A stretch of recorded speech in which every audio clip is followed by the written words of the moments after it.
Hello, everybody, and welcome to the Mio1MMA podcast, talking about UFC, Apex, whatever this is. It'll be in the title. There will be like a numerical association for you to know which card this is, but it's the one coming up here on October 12th from the UFC Apex in Las Vegas, Nevada.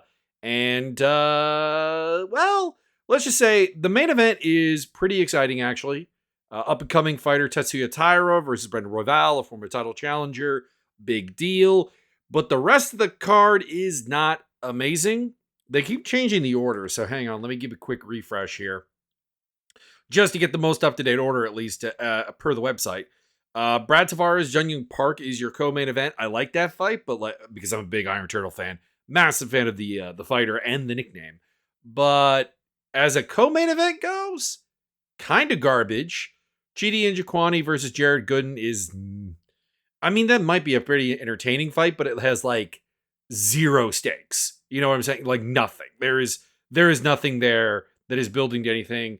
Same with Grant Dawson versus Rafa Garcia, which I actually also think is going to be a pretty boring fight. Daniel Rodriguez, Alex Morono is again a pretty interesting, pretty like fun action fight, but it's not super interesting or relevant. And then further on down, we have Josh Frem versus Abdul Razak Al Hassan. I have no idea why we're doing that fight. CJ Vergara versus Ramazan Temirov. Temirov. There you go. That's an interesting one. Temirov's a good pickup for the flyweight division that could use just some more bodies, because the flyweight division has been mostly because the UFC has tried to murder it on 2 to 3 separate occasions. Obviously is a little bit underpopulated, so picking up any reasonably good prospect is a good idea. Jonathan Pierce, Pat Sabatini is a fun-ish grappling fight. Nico Price versus Themba Garimbo is depressing. Junior Tafa versus Sean Sheriff? I'm not sure how to say his name. That's a short notice heavyweight fight, and that's all you need to know, I think, on that one. Corey McGinnis, Julia Plastri should be pretty okay. I'm pretty interested in Cody Haddon. He's taking on Dan Arquette on the card. And then Clayton Carpenter, I'm also pretty interested in. He's taking on Lucas Hosha, who I'm interested in, but the problem with Hosha is I think he has just a fundamental problem that is probably going to limit him, but we'll talk about that fight in more detail. Obviously, I am going to talk about betting odds. I am going to talk about what I'm going to bet on, and I'm going to talk about obviously who's going to win the fights, in my opinion, and we'll see how that goes. But I do want to make one thing quite clear, crystal clear, please. If you are betting on MMA, do not look at it as a path to financial freedom, a reliable path to income, because it is not. It is not. This sport is entirely too volatile, entirely too unpredictable, and entirely too, honestly, just kind of suspect. Because a lot of, we have fighters that are fighting with, arms falling out of their socket and stuff. So, I would not do that. If you're betting half your yearly income or monthly income on fights, don't do that. That's my suggestion. Don't come back to me when you're broke. Anyways, here we go. I do want to talk about something real quick here, because coming out of UFC 307, there has been a really weird phenomenon on MMA social media per Khalil Roundtree, Alex Bahia, and Alex Bahia in general. It's a bunch of people posting Alex Bahia's voodoo has managed to convince these fighters to just fight stupid against him. And it's Roundtree, it's Yuri Prohaska, and it's Jamal Hill. Here's the thing. While I think it is not an amazing idea to strike with Alex Bahia, none of those guys are wrestlers. I honestly would encourage you to go and dig into Alex Bahia's record and realize that there is not a single reliable takedown threat in the whole bunch. I had a hang on, let me see if I can find the tweet here. Because I had a tweet where I put it all out there, and I'm not gonna I'm not gonna do the research again if you catch my drift.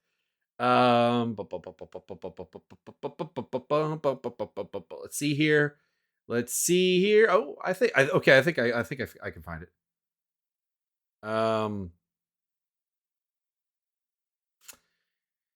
Damn, maybe not. Anyways, here we go. All right. UFC opponents of Alex Bahia takedown numbers. Andreas Michailidis, 3 attempted takedowns. For his career, 2 are against Alex Pereira, or 3 successful takedowns, I should say. Bruno Silva, 5 successful takedowns in his career. 2 of those are against Alex Pereira. Sean Strickland, 16 successful takedowns in 22 fights. It should be mentioned. Less than 1 per fight. Israel Adesanya, 1 successful takedown in his entire career, and it is against Alex Pereira. Jan Blachowicz, 16 career takedowns. 6 are against Alex Pereira and Israel Adesanya, between the 2 of them. Jamal Hill, 0. Yuri Prohaska, 2. 1 is against Alex. Roundtree, 0. This is a function of the matchmaking, that they are putting him in there with guys who do not know how to wrestle, or I should say, have shown no ability or no inkling of making that a primary part of their game plan. Like, none of that list. 0 people on that list. The most takedown heavy guy on that list, I don't know, Bruno Silva? Like, I know Sean Strickland and Jan Blachowicz technically have had the most, but like, they've also had the most fights. And they like, no, it's not, it is not something they routinely do. It's just not. So there is this kind of like, there's also this idea that like anybody can out wrestle Alex Pereira. You realize like people have tried to take Alex Pereira down, and he has a 70% takedown defense. So that's just been a whole weird cycle of things. But anyways, let's get into the actual fight card here. Let's talk about it. Taira versus Royval, your main event, flyweight action. And I'm just going to have to take Taira by decision here, because Royval is an incredible worker, fights at an insanely high pace, throws ridiculous numbers of strikes, but they're low efficiency and they're low power too. Like, it's very much leaf blower like striking, to borrow a phrase from the vivisection guys. It is volume for the sake of volume, as opposed to volume with the idea of hurting somebody. He's also used to having a significant reach advantage. He does have a reach advantage here. He's 2 inches taller, ½ inch more of reach, but it's not as much as he's used to having. He's also been going like this more like technical approach that has led to him like just not being nearly as chaotic as he was before. Like the volume is still there, but like it's predictable volume, and it's also like it's daring you to come forward and take him down. And the problem is that he's really easy to take down, and that like, yes, he does scramble and he does attack the neck really, really well. That's kind of his thing. It's why he has so many submission wins, is that he, is a spectacular, scrambler and so on. But like, Taira's a really, really good wrestler and actually throws pretty straight punches. Like, I wouldn't say he can work at the same level as him. I don't think he wins a straight up boxing match with Royval, but he should get takedowns like really, really, really easily. And he should be able to stay on top, because Taira has been unshakable from top position. Dude is a top-notch grappler. Like, I still have like little bits of concern about him. This is a matchup that he has never fought before. Most people have that problem with him, but like, the best scrambler he's fought is Edgar Shirez, and this is like way beyond that. So like, am I a little bit nervous about picking Taira? Absolutely. There are concerns. Royval is a very unique, energetic, aggressive challenge. He could pick up something here. He's got a lot of range, but this is something that Taira feels very, very ready for. His boxing should be clean up. Again, like, the problem is Royval doesn't really hurt people outside of the very random knockout of Mathaus Nicolau, which, by the way, I said this when it happened, but if anyone actually had Nicolau getting knocked out by Royval, I need to see the betting slip, because I imagine that was a huge win for you.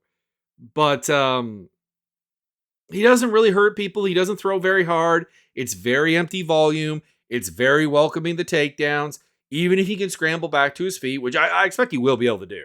Like, I expect he will have some success on the ground. The fact that he can just be returned there over and over again means that, assuming Taira's got 25 minutes of cardio in him, because this is a 5-round fight, he should just be able to kind of rinse and repeat and do his thing. And I know Royval's coming off a big win over Brandon Moreno, but like I thought, number one, I thought Brandon Moreno actually won. But number two, Brandon Moreno fought really badly in that fight, like insanely badly. It was the worst version of Brandon Moreno I think I've ever seen. So I am going with Tyra. He is the minus 275 to minus 315 favorite. Royval plus 210 to plus 240. Those are both bettable lines because, again, Royval is the biggest challenge of his career. So if you think that Royval can win, obviously those underdog odds are nice. And for Tyra, I think that that's within the betting range that you could bet on a favorite. Brad Tavares versus Jung Young Park. I broke this fight down before, so I'm going to be short and sweet here. The answer is Park. I think that Park is at this point a deeper, more effective boxer, even if Tavares probably is a slightly better technician, because Tavares is actually a really good technician. It's just he's very inactive and very repetitive. It's a lot of jab, a lot of low kick, not really a lot of combinations, not really a lot of follow-up, not really any danger because it's not dynamic nor particularly powerful. And he is very hard to take down. So there is a chance that we could get a very ugly, relatively low output kickboxing match. But again, Park is the more creative, more venomous, more dynamic striker. He is also going to try to take him down. And Tavares, at 36 years old, has started to look like, he's aging out in his last couple of fights. So I'm going to go with Park by decision. TKO is also on the cards because Tavares' chin does appear to be going. And let's be honest, a lot of his defense was based on just really good chin, really good durability. So there is a chance there. But I'll say decision. I'll say it goes the distance. Park is a minus 190 to minus 205 favorite. Tavares plus 150 to plus 170. Chidi Njokuani versus Jared Gooden. The only real concern I have here, and it's going to be just a repetitive thing when Njokuani keeps cutting down to 170, is you're 6'3" with an 80-inch reach. I don't know why you're doing this, but there you go. Njokuani is the better athlete here. He's the more dynamic striker. He's the more violent fighter. Gooden is a reasonable athlete who is a very stiff striker, but is persistent. But it's predictable. It's very rote as a striker, and it's very stiff. So when he gets hit really hard. There's a massive reaction because he's not relaxed and able to absorb strikes at all. So he basically is just getting rocked back by just about anything. Like I said, Njokuani is a powerful striker. He's a very competent one. He is a mess of a decision maker, though. It just makes him an incredibly unreliable fighter because he's opportunistic to a fault. Where normally it's oh, you're opportunistic. That's a compliment. That makes you dangerous. That means you finish a lot. And Chidi does. It also just means that Chidi will give stuff away and allow you to go and try to put your game on him in a way that often can result in losses. So Njokuani by TKO is the pick here. Gooden takes hits really hard. He's repetitive. That should, he's repetitive and persistent. So the persistency will give Njokuani the opportunities to be an opportunist, and the repetitiveness will give him the timing and the openings and the ability to predict where those opportunities are going to be. So yeah, Njokuani by TKO.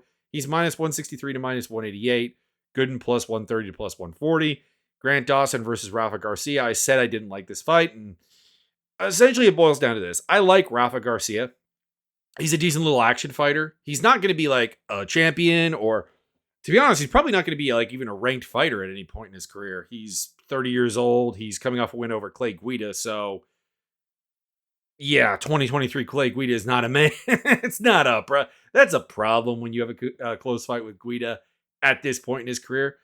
But it has to be said that he's a fun enough guy who fights at a decent little pace.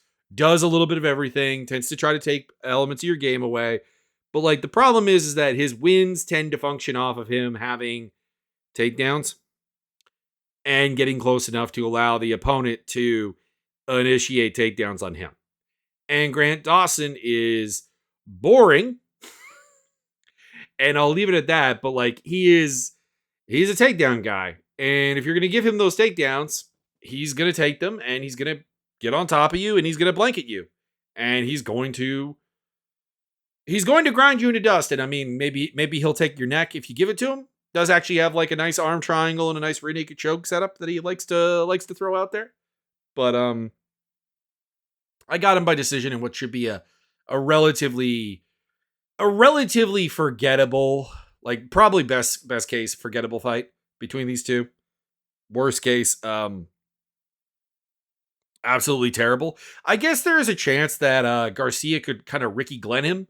If you remember, Ricky Glenn and Dawson had a fight at 145 where Dawson won the first 2 rounds really easily and got 10-8'd in the third round because he gassed out. But the problem here is he's at 155. He seems to have the cardio to be fine. So I don't think so. So Garcia by decision, or pardon me, Dawson by decision. Whoa. Dawson by decision. Dawson is a minus 425 to minus 155 favorite. Garcia plus 310 to plus 340. Battle of the old timers. Daniel Rodriguez versus Alex Morono.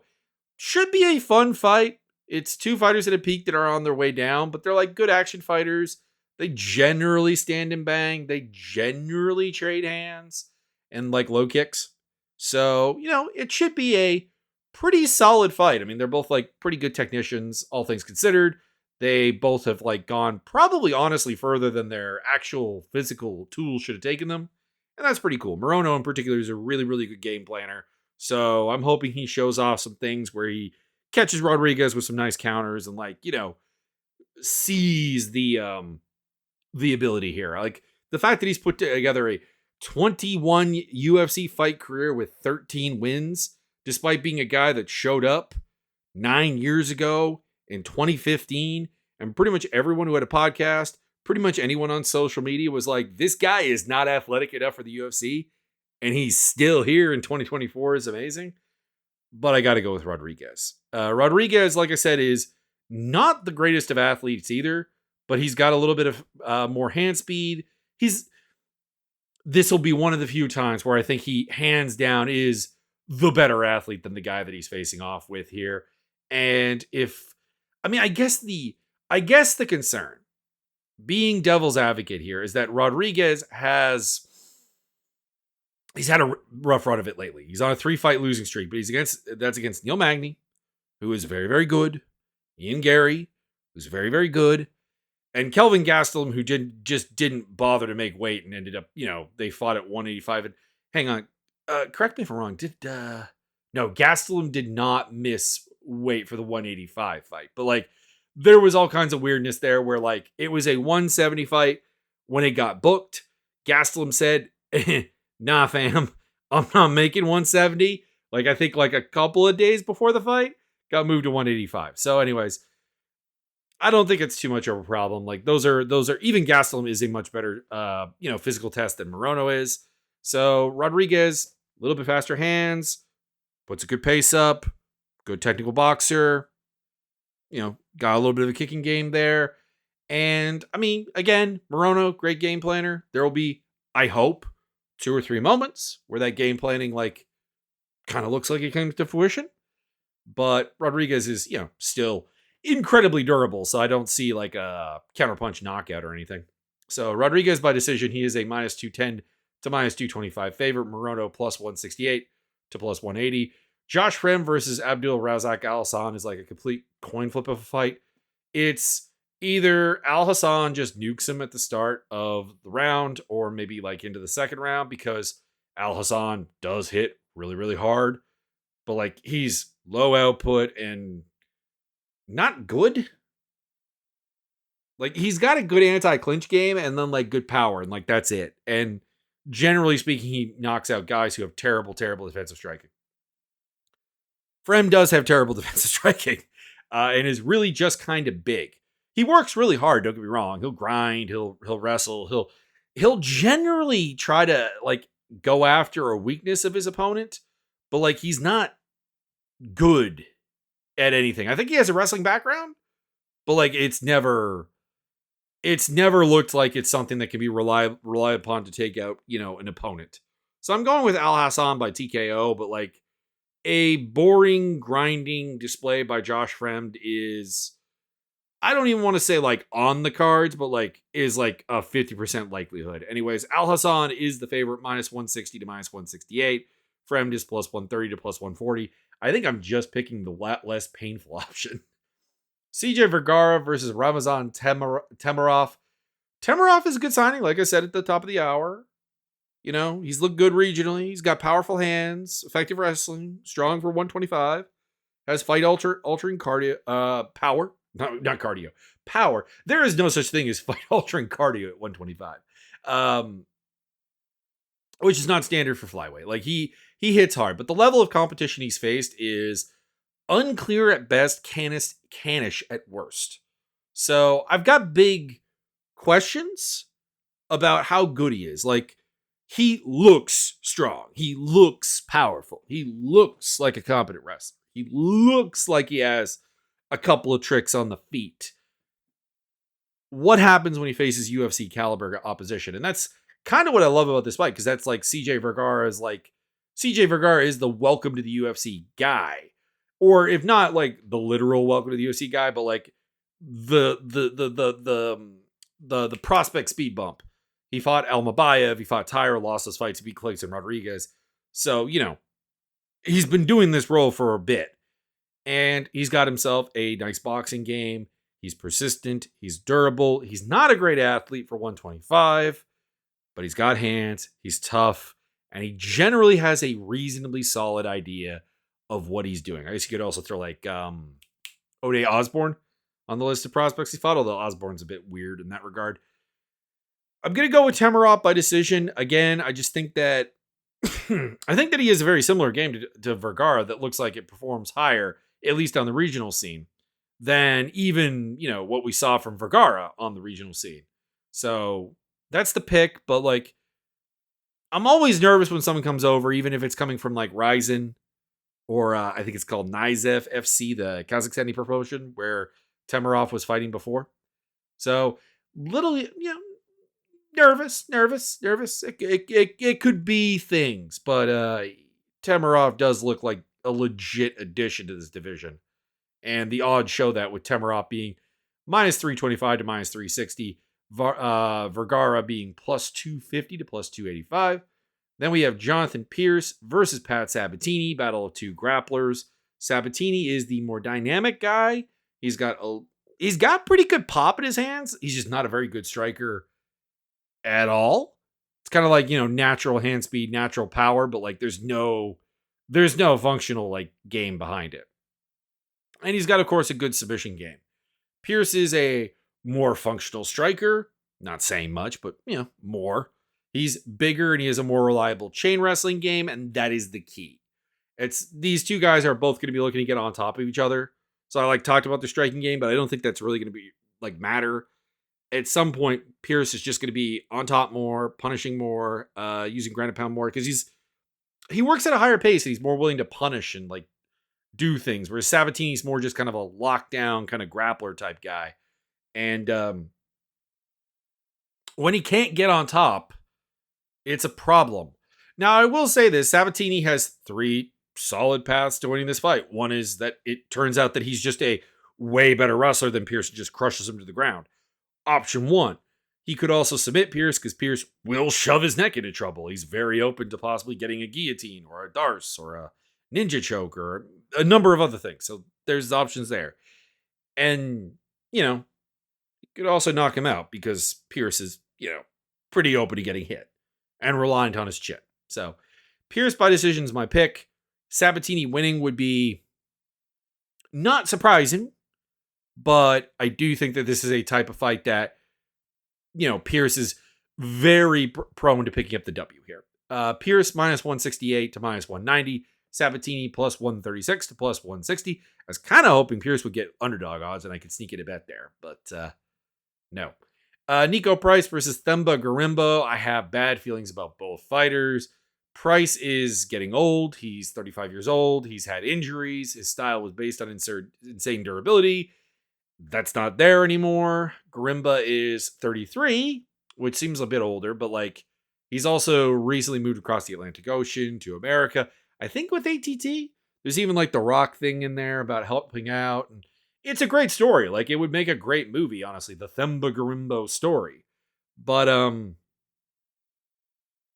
he essentially is coming in with a lot of bad habits baked into his game, and he's kind of trying to form into this like wrestling control deal.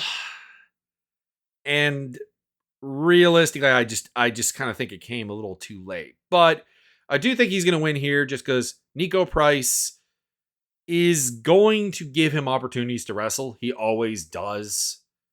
Put him down, put him on his back, be the top guy, be the control guy, get it done that way. But Price is also kind of like a weird, janky power hitter. So I'm nervous, and to be clear, the odds here are insane, but I'm taking Gorimbo by decision. Gorimbo's minus 350 to minus 420. Why?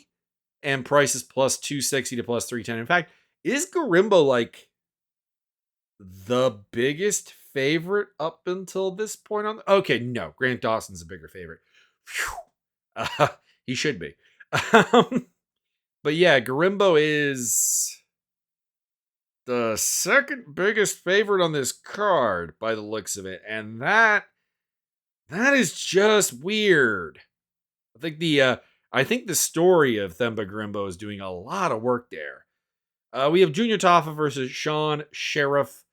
I have no idea because I have no feeling for Sheriff off of his like limited 4-0 fight record because he fought a dude who is 3-1 in LJ Torres at LXF in his last fight, who is a can crusher, and that's all there is to it. And he kind of looks it.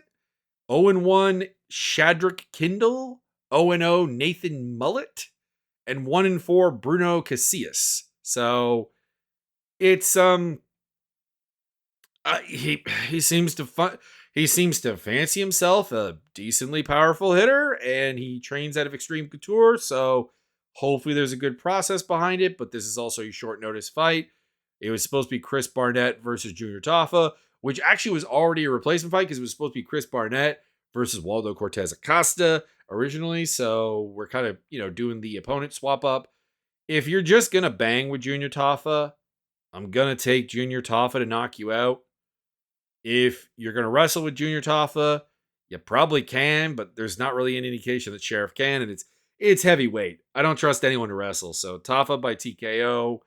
I wouldn't bet on that, especially not at minus 305 to minus 350. Sheriff is plus 230 to plus 265. If you're going to bet on this fight, that would be the line, but I don't know. I get no vibes that Sean Sheriff is actually like a UFC caliber heavyweight, which is saying something because a UFC caliber heavyweight really doesn't mean all that much. So there you go. I guess I didn't say much about Tafa. He's a decent boxer and kickboxer guy from Australia. He's got big power, but his wrestling is pretty subpar. And I guess him and his brother Justin end up getting swapped in for each other all the time. That's probably the most interesting thing is the whole twin thing. Corey McKenna versus Julia Pilastri. I have to say I don't have the same faith in Pilastri that a lot of other people do. I understand she's had some big moments. Knocking out Jessica Del Bone does stand out. But I feel like she's just kind of physically limited and kind of a wild woman. There's no concept of defense. There's no real game plan to her fights. There's just violence, which is fun. I want to be clear on that. I'm happy she's here in the UFC. I'm looking forward to her fighting other fighters that are just violent. And it should be really fun.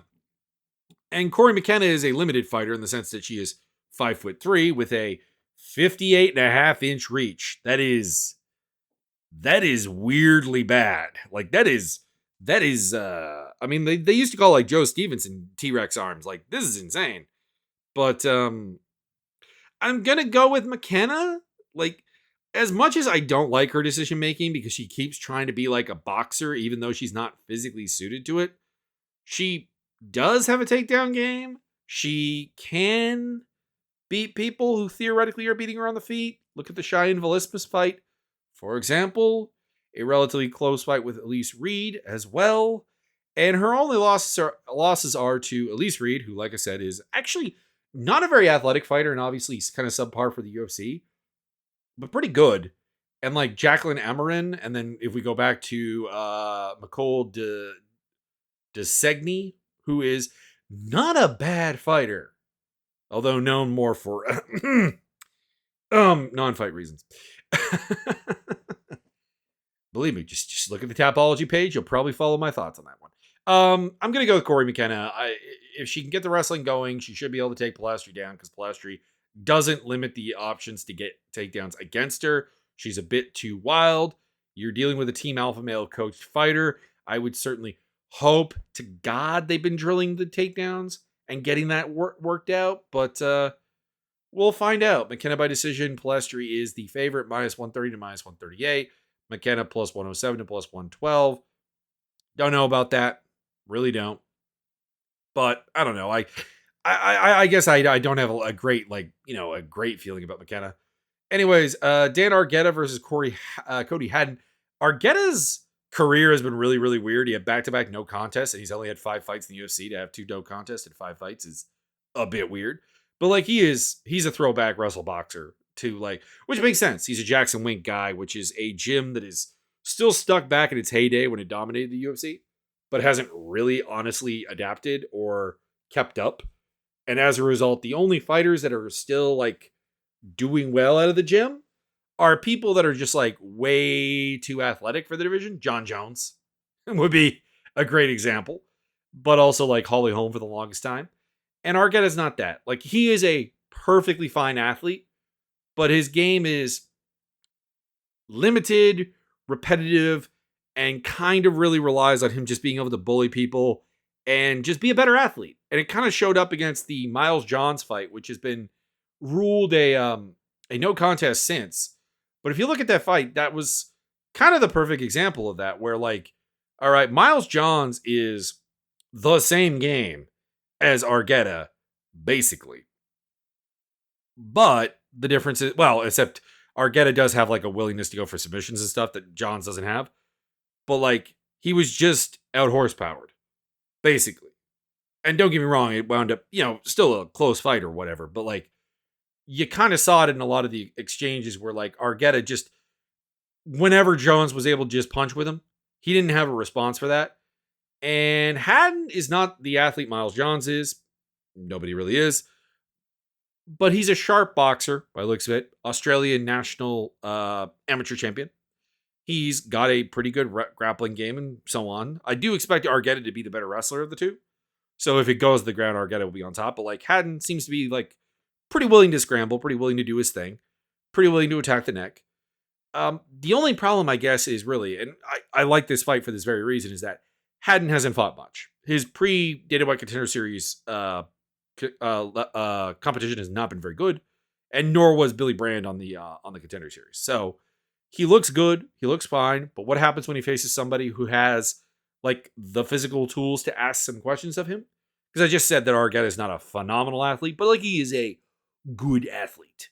He is a good athlete. He's just not a good enough athlete to win at a mid-tier level. And the question is, where does Haddon fit? So going with Haddon by decision, but I have concerns. I have concerns. Just the track record is not there, but Haddon does look like he has a good little bit of counterboxing and should be able to sting Argueta a couple of times. He is the -175 to -188 favorite. Argueta +138 to +152. I'd probably have that more even money, to be honest. Clayton Carpenter versus Lucas Hosha, who has been referred on commentary a couple times as Rasha, but I'm pretty sure the Portuguese, it's the H sound. It's like Hoyce. It's like Hyan. It's like Enzo. I thought we had this done. Clayton Carpenter is a mess of a fighter. He is a messy, scrappy fighter. But he is training out of the MMA lab, and he did look better against Juan Camilo Ronderos in his UFC debut than he did on the Contender Series against Edgar Shirez. So, good athlete, good gym, 28 years old, could be learning, could be improving, has been out for 19 months. So I'm hoping I don't know if it was an injury that had him out for 19 months, but like I'm hoping that at least some of that was development time, was talking with the coaches and coming up with new things and like refining things and particularly giving him the minutes of defense because the defense is terrible. Um, and he'll kind of come through the other end being a better fighter. You'll note I didn't really talk about any like specific skills because he doesn't really have any. I assume based on where he's from and like some of his wrestling that there is a wrestling background to speak of, but like I wouldn't say he fights like a wrestler.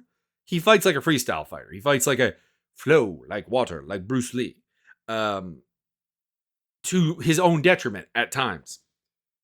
But you would think that the MMA lab would look at Lucas Hosha, who is a good striker with bad wrestling, and be like, we're gonna ground and pound, we're gonna scramble, we're gonna go for the back. Like particularly Hosha will give up his back quite easily.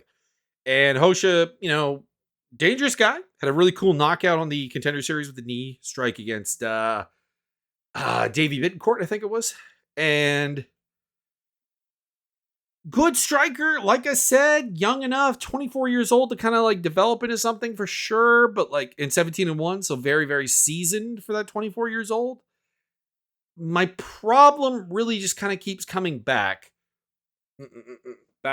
to like, he really, really, really has a one-dimensional game. His striking footwork is good for a striker, but it leaves easy entries for takedowns. And I also think that he's a little bit small for the weight class. And I think he's fought at strawweight, so that would confirm that, that theory, that possibility. Kind of like the women's atomweight question. So I'm gonna go Clayton Carpenter. I'm nervous. I'm worried. Clayton Carpenter could totally get eaten by a hot knee shot, but I'm hoping that the MMA lab has told him to emphasize the grappling, bring that to the fore, and work the takedowns, the scrambles, get the back control, and pick up the win that way. So Clayton Carpenter by decision. Hosha, I should say, is actually pretty good at not getting tapped. That's why I'm not taking a rear naked choke for a guy who gives up his back pretty easily. Because at least he does have the ability to generally avoid that. But Carpenter's got a couple of RNCs on his record, so we'll see. Carpenter by decision. I can see him getting sent to the ether, but I'm going with it. He is a minus 200 to minus 225 favorite. Hoka minus 160 to minus 1. Oh, pardon me. I think this is plus. Hang on. Do I still have the betting odds up? I think I wrote this down wrong. Yeah, I'm right. But plus 160 to plus 175. There you go. That makes more sense because I had minuses for both. And I was like, which one of these is right? I'm pretty sure I knew that the plus should go to Hoka. Anyways, not the longest breakdown today because, well, we have a lot of like not really complex fights. Like there's a reason I kind of, had a bit of a negative reaction to this fight card. Anyways, I will see you after the fights and I hope you enjoy them. Have a good night.